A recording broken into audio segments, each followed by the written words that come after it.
اللهم إني أستخيرك بعلمك وأستقدرك بقدرتك وأسألك من فضلك العظيم، فإنك تقدر ولا أقدر وتعلم ولا أعلم وأنت علام الغيوب. اللهم إن كنت تعلم أن هذا الأمر خير لي في ديني ومعاشي وعاقبة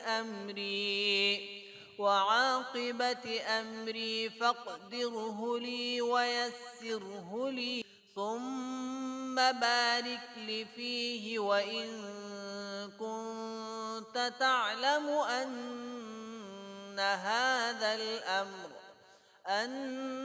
هذا الأمر شر لي في ديني ومعاشي وعاقبة أمري فاصرفه عني واصرفني عنه واقدره لي الخير حيث كان ثم أغضني به.